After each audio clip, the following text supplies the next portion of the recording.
Merhaba arkadaşlar, kanalıma hoş geldiniz. Bugünkü videomda yeni başlayanlar için kolay ve çok kısa sürede tamamlayabileceğiniz tığ işi bayan dökümlü bere yapılışını anlatacağım. Umarım sizler için faydalı bir video olur. Anlatımını yapacağım bere modelinin sayılarını küçülterek çocuklar için de yapabilirsiniz. Ve berenin tepeden görünümü bu şekilde, arkası dökümlü durmakta ve gayet şık görünmekte arkadaşlar. Berenin yapılışında kullanmış olduğum batik ipin markası Alize Artisan arkadaşlar.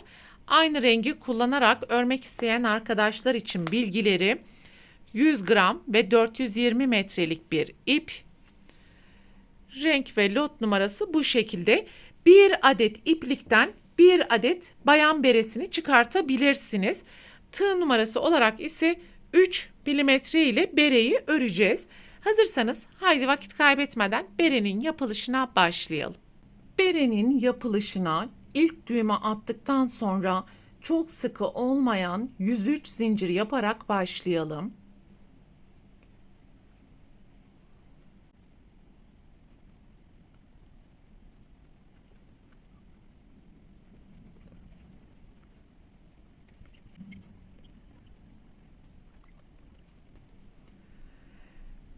...103 zinciri yaptım ve yapmış olduğumuz bu zincirin uzunluğu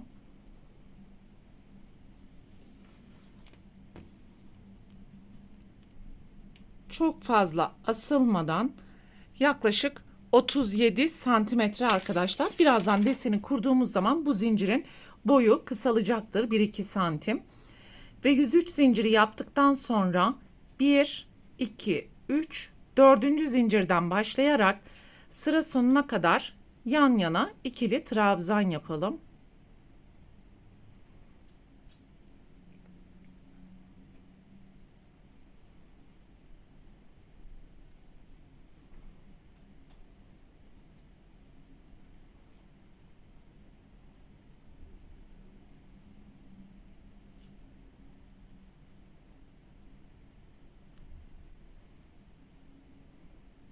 İkili trabzanları yaparak sıranın sonuna kadar ulaştım. Ve şimdi ikili trabzanları yaptıktan sonraki ölçümüze bir bakalım. İlk yapmış olduğumuz zincir 37 santimdi. Şu anki ikili trabzanları yaptıktan sonraki ölçü ise görmüş olduğunuz gibi 35 santimetre. Yani 2 santimlik bir küçülme olmuş oldu. Siz de ilk zincirinizi yaptıktan sonra bu 2 santimlik küçülmeyi hesap ederek ona göre zincir sayısını ayarlayabilirsiniz. Çünkü kullanmış olduğunuz tığ numarasına ve ipin kalınlığına göre zincir sayısı değişebilir. Fazla zincir yaparak trabzanlarınızı yapın, ölçün ve daha sonra fazla gelen zinciri burada kesebilirsiniz. 2 adet zincir, deseni çeviriyorum.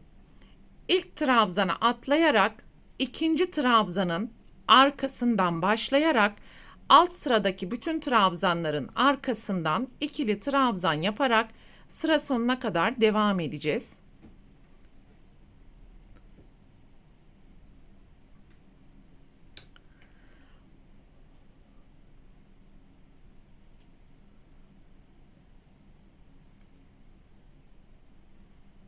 Sıranın sonuna doğru yaklaştım. Bu son ilmeklere özellikle dikkat edelim arkadaşlar. Desenin yukarıya doğru düzgün bir şekilde çıkması için sıranın başı ve sonu çok önemli. Şu anda bakın, zincirden sonraki son ilmeği arkadan alarak ikili trabzan yaptım ve en sonki ikili trabzanı ise zincirin tepesine yaparak sırayı tamamladım. 2 adet zincir ve deseni çeviriyorum. İkinci sıradan sonra her sırada desen kendisini tekrar edecek ve ikinci sırada yaptığımız işlemlerin aynısını tekrar edeceğiz. Buradaki ilk ilmeğe atlıyorum. İkinci trabzanın arkasından başlayarak sıra sonuna kadar alt sıradaki tüm trabzanların arkasından ikili trabzan yaparak örmeye devam edeceğiz.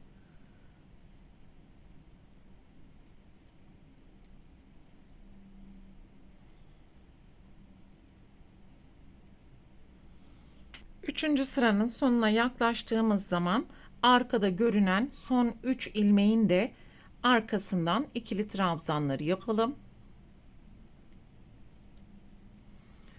Burada bir tane ilmek, bir de burada zincir var. Buralara özellikle dikkat edelim. En sonki ikili trabzanı zincirin tepesine yaparak 3. sırayı tamamlamış olduk. 2 adet zincir ve deseni çevirerek ikinci sıradaki işlemleri tekrar ederek bereyi yapacağınız kişinin kafa genişliği kadar deseni yükseltmeye devam edeceksiniz arkadaşlar. Ve birinci sırada yapmış olduğumuz ikili trabzan sayısındaki elde etmiş olduğumuz 35 santimetrelik ölçü berenin uzunluğunu göstermektedir. Yani şu şekilde katladığımız zaman berenin uzunluğunu elde edeceğiz. Eğer burada katlamadan yapmak istiyorsanız birinci sıradaki ikili trabzan santimetre ölçüsünü 30 santimetrede yapabilirsiniz. Bu tamamen sizin tercihinize kalmış.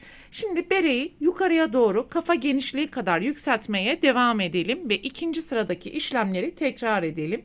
Berede istediğim genişlik olana kadar deseni bu şekilde yukarıya doğru yükselttim ben ve akıllı batik iplik ile desenin ortaya çıkışı görmüş olduğunuz gibi gayet muntazam oldu.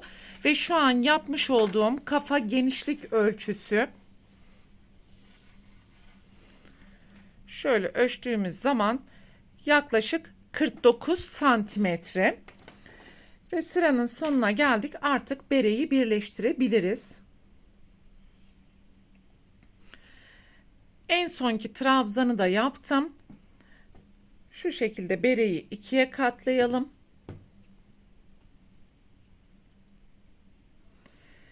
Ve burada birinci sırada yapmış olduğumuz zincirin tepesinden ilmek alarak bu şekilde ilk birleştirmeyi yaptık. Ve şimdi burada görünen ilmekleri sırayla birleştirmeye devam edeceğiz. Bakın arkadaki ilmekler değil, öndeki ilmekten tığ geçirdim. Daha sonra tam karşısına gelen ilmekten de tığ geçirerek kaydırma. Bir sonraki trabzana geçiyorum. Arkadaki değil, öndeki ilmek ve tam karşısına gelen ilmeği kaydırma. Bu şekilde sıra sonuna kadar yapmaya devam ederek bereyi birleştirelim.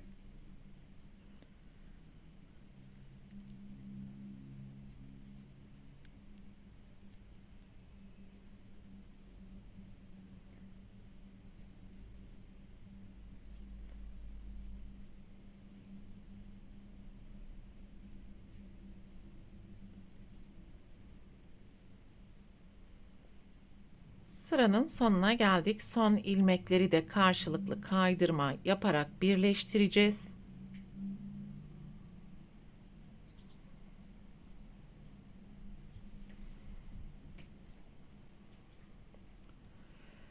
Ve son kaydırmayı yaparken bize bakan desenin zincirinden ve arkadaki de en son trabzanın içerisinden alarak kaydırmasını yaptık. 2 adet zincir yaparak ipi burada kesebiliriz artık.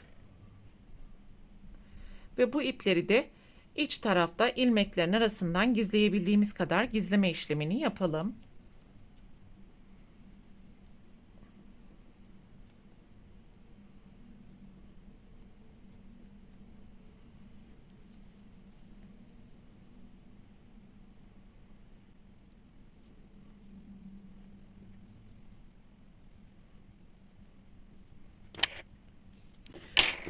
Ve şimdi berenin iç kısmını dışarıya doğru çıkartalım. Ve görmüş olduğunuz gibi desenlerin birleşmesi de gayet muntazam oldu.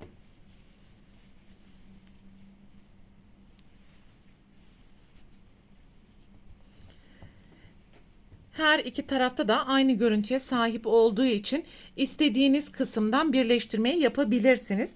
Bir tanesi burada katlayacağımız alnımıza gelecek olan bölüm. Diğer taraf ise şu şekilde büzmeyi yapacak olduğumuz kısım. Ve ben kullanmış olduğum ip çok ince olduğu için yaklaşık 4 metreyi 3 kat birleştirdim arkadaşlar. Yani şu şekilde tek kat üzerinden değil, şu şekilde 3 kat yaparak zinciri oluşturdum. Buradaki zinciri boyutunu istediğiniz ölçü kadar ayarlayabilirsiniz. Şimdi buradaki ilmeklerin arasından zikzaklar yaparak bu zinciri geçireceğiz.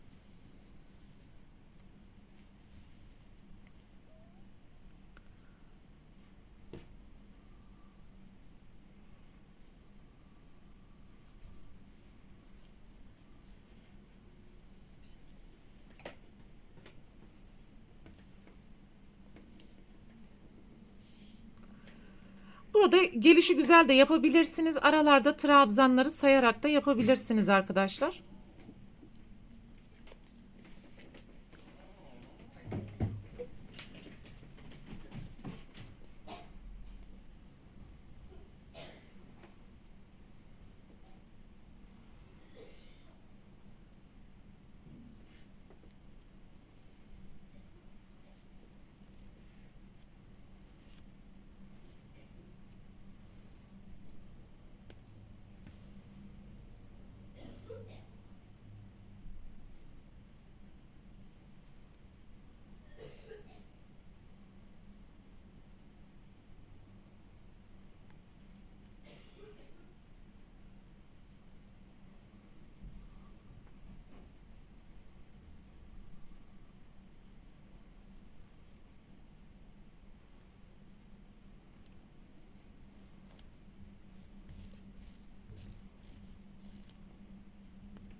Evet, bu şekilde sıra sonuna kadar yapmaya devam edelim.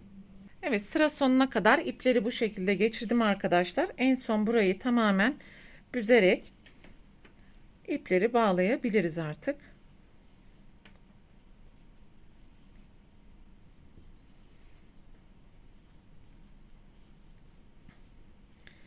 Evet, görmüş olduğunuz gibi üstten görünümü de beremizin bu şekilde oldu arkadaşlar.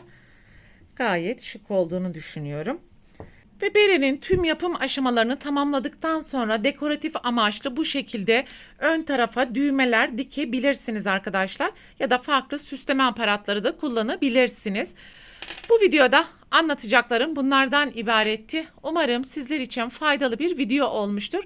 Sonraki eğitim videosunda görüşene dek lütfen kanalıma abone olarak videomu beğenmeyi unutmayın. Hoşça kalın.